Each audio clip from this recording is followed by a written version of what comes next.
स्वागत है आप सभी का आपके अपने चैनल घर पढ़ो पर। मैं मोहित सकरवार आप सभी का स्वागत करता हूं ज्योग्राफी के इस सेशन में। दोस्तों, आज हम जानेंगे भारत की समुद्री सीमा के बारे में, किस तरीके से भारत की स्थल तथा समुद्री सीमा विस्तारित हैं तथा अन्य देशों के साथ किस तरीके से उनके संबंध हैं। तो चलते हैं अपने सेशन की ओर।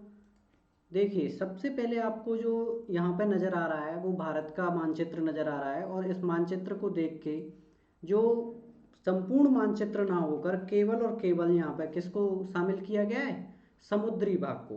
भारत के 3 तरफ समुद्र है, ये आप अच्छी तरीके से परिचित हैं। ठीक है, तो सबसे पहले अगर बात करते हैं हम, देखिए पश्चिम की बात करें, गुजरात साइड की बात करें, तो गुजरात की जो सीमा है यहाँ पर समुद्र स्टार्ट होता है, और यहाँ से लेकर लास्ट केरल तक कौन सा घाट कहलाता है, पश्चिमी घाट कहलाता है। वहीं केरल से लेके तुम्हारा यहाँ तक बंगाल की खाड़ी तक या पश्चिम बंगाल तक, यह पूरा क्षेत्र बंगाल की खाड़ी के अंतर्गत आता है, और अंत में लास्ट जो है वहाँ पर हिंद महासागर, ठीक है, की समुद्री सीमा है। अब इसमें जानने वाली बात यह है कि भारत की कौन सी सीमाएं हैं, भारत की कौन सी समुद्री सीमा है।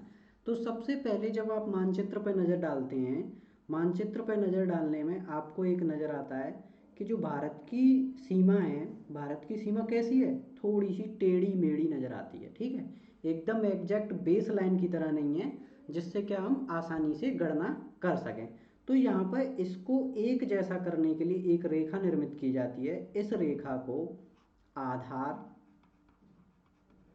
रेखा कहते हैं। इस रेखा को क्या कहते हैं, आधार रेखा।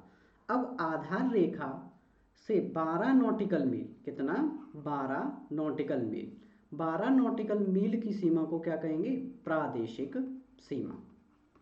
तो भारत की इस प्रकार से सर्वप्रथम जो समुद्री सीमा है वह कौन सी है, प्रादेशिक सीमा।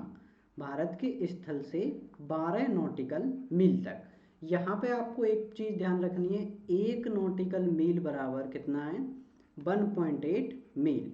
ठीक है, कितना है, 1.8 मील। वहीं अब समुद्री सीमा दूसरी प्रकार की कौन सी है, यहाँ पर दूसरे प्रकार की जो समुद्री सीमा है, स्थल सीमा से 24 नॉटिकल मील तक, 24 नॉटिकल मील तक जो फैलाव है समुद्र में, वो दूसरे सीमा है, उसे हम क्या कहते हैं, संलग्न, संलग्न सीमा। संलग्न सीमा कहाँ तक है, 24 नॉटिकल मील तक। मतलब भारत के 24 नॉटिकल मील तक जो समुद्र है वो भारत की सीमा के अंतर्गत आएगा। अब तीसरी सीमा जो अंतर्राष्ट्रीय सीमा कहलाती है, अंतर्राष्ट्रीय सीमा, ठीक है, तीसरे प्रकार की कौन सी सीमा है, अंतर्राष्ट्रीय सीमा। अंतर्राष्ट्रीय सीमा की बात की जाए तो अंतर्राष्ट्रीय सीमा कितनी है, 200 नॉटिकल मील तक। मतलब आधार रेखा से या स्थलीय भाग से 200 नॉटिकल मील तक की सीमा, जैसा आप देख रहे हैं यहाँ पे। अब ये इस साइड भी है, नीचे भी है, और तुम्हारे पूर्वी घाट पर भी यह सीमा स्थित है। ठीक है, तो चारों तरफ की सीमा को क्या कहेंगे, अंतर्राष्ट्रीय सीमा। तो इस प्रकार से भारत की जो समुद्री सीमा है कितने प्रकार की हुई, 3 प्रकार की। सबसे पहले प्रादेशिक सीमा, संलग्न सीमा, अंतर्राष्ट्रीय सीमा। अब इससे रिलेटेड कुछ तथ्यों को देखते हैं।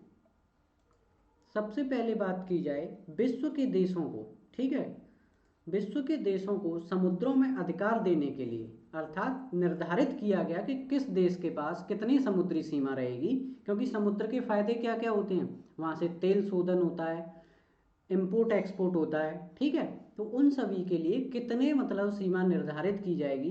तो 1982 में संयुक्त राष्ट्र संघ के सदस्य देशों के बीच एक समझौता हुआ, जिसे क्या कहा गया, यूनिकोलॉस। मतलब इसका क्या है, united nation convention on the law of sea. इसकी फुल फॉर्म भी आपसे पूछी जा सकती है, UNCLOS, united nation convention on the law of सी।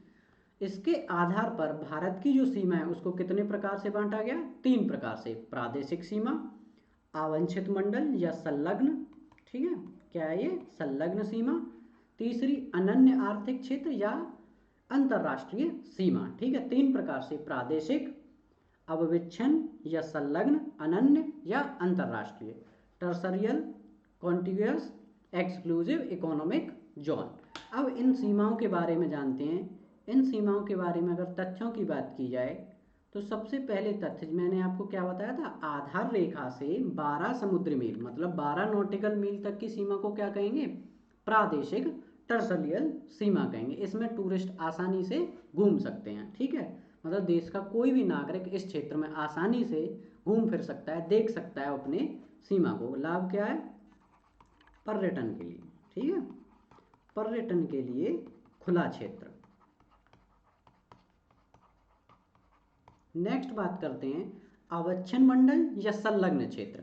आधार रेखा से 24 समुद्री मील, अभी क्या डिस्कस किया, जो भारत का मैप है, भारत के मैप पे भारत की जो स्थलीय सीमा है उससे 24 नॉटिकल मील तक के क्षेत्र को क्या कहेंगे, अवच्छिन्न मंडल या फिर संलग्न क्षेत्र। इस पे जो सरकार के कार्य हैं, सीमा शुल्क का वसूल करना, साफ सफाई तथा वित्तीय अधिकार, जितने भी इंपोर्ट एक्सपोर्ट होगा उस सब की जो टैक्स होंगे, साफ सफाई होगी, सीमा शुल्क, वो सब क्या करेंगे, यहाँ से सरकार प्राप्त करेगी, ठीक है।